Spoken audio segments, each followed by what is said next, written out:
नमस्कार साथियों, मेरा नाम है हरीश वर्मा। मेरे चैनल टीचिंग टॉक में स्वागत है।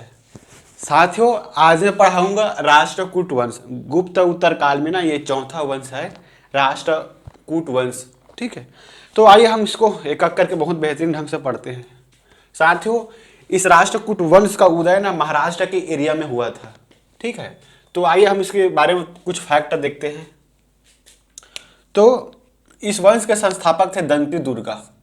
तो गुप्त उत्तर काल में सन 757 ईस्वी में दंती दुर्गा ने इस वंश की स्थापना करी थी। आई बात समझ में। साथियों, इसकी राजधानी प्रारंभ में तो नासिक में था, महाराष्ट्र के नासिक में इसका प्रारंभिक राजधानी थी, लेकिन उसके बाद राजधानी परिवर्तन होकर माल्याखेट हो गया। ठीक है, तो दंती दुर्गा ने राष्ट्रकूट वंश की स्थापना सन 757 ईस्वी में किया था। प्रारंभिक राजधानी नासिक था, लेकिन राजधानी परिवर्तन हुआ और माल्याखेट इस वंश की राजधानी बनी। ठीक है साथियों, सबसे प्रसिद्ध शासक और हुए कृष्ण प्रथम। ठीक है, तो कृष्ण प्रथम के जो अंतर्गत जितने भी कार्य किए ना, ये एग्जाम में क्वेश्चन बनता है यहाँ से। आई बात समझ में।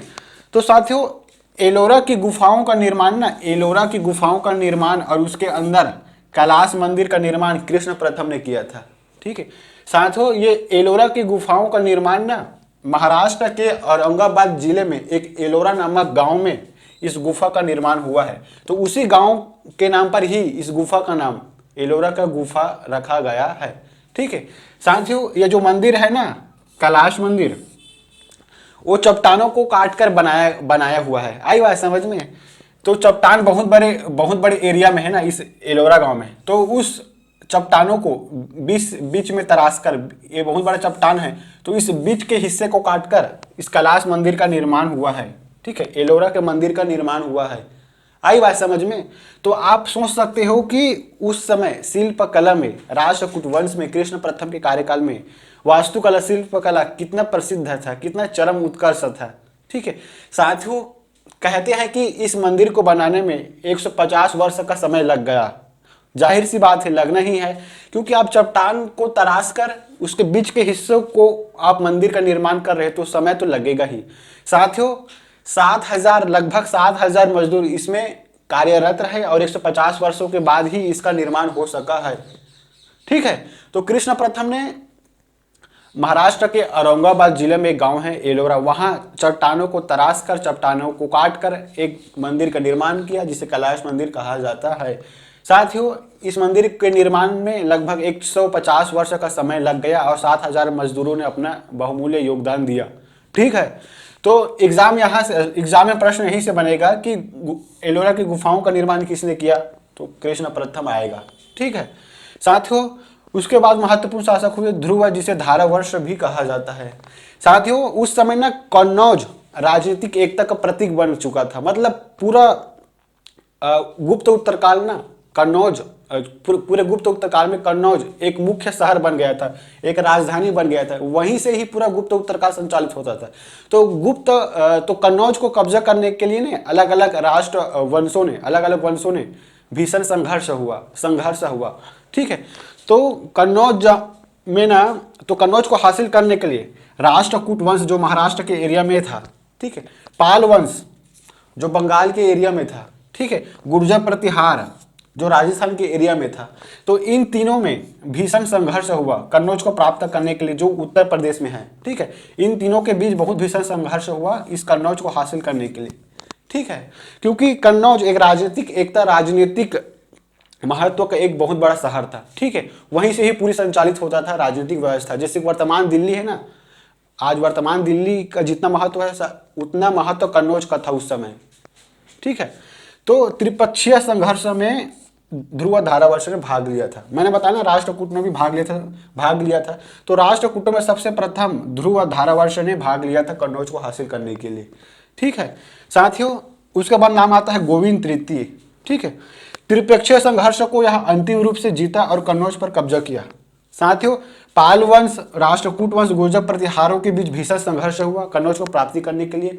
अंततः राष्ट्रकूट वंश के गोविंद तृतीय ने युद्ध को जीता, संघर्ष को जीता और कन्नौज पर कब्जा कर लिया।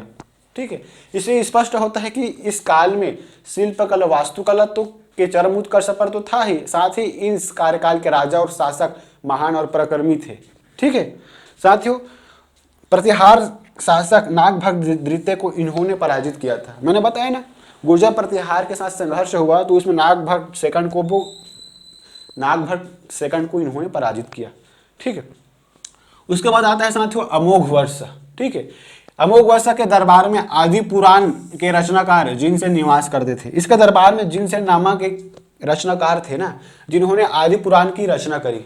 ठीक है साथियों, कृष्ण तृतीय के बारे में हम अच्छे से पढ़ते हैं। इन्होंने चोल शासक परांतक प्रथम को हराया था। ठीक है, पहला फैक्ट हो गया। दूसरा फैक्ट क्या क्या कहता है, तो इन्होंने दक्षिण की ओर एक अभियान चलाया। ठीक है, जीतने के लिए। तो इसने बहुत सारे एरिया को जीत लिया था। ठीक है, अपने अंडर में कर लिया था। यही कारण है कि इन्होंने अपने आप को सकल दक्षिणा अधिपति कहा। मतलब सकल मतलब होता है संपूर्ण। ठीक है, दक्षिणापति मतलब दक्षिण के पति, दक्षिण। ठीक है, सकल मतलब संपूर्ण, दक्षिण मतलब दक्षिण भारत, पति मतलब मुखिया।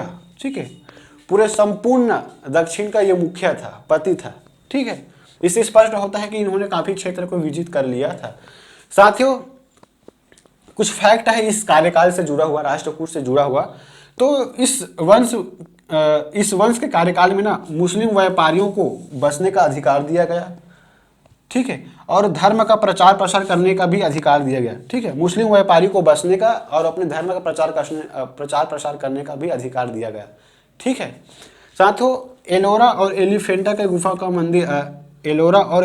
गुफा मंदिर का निर्माण इसी कार्यकाल में हुआ था। ठीक है, तो पुनः रिविजन कराऊंगा इसको।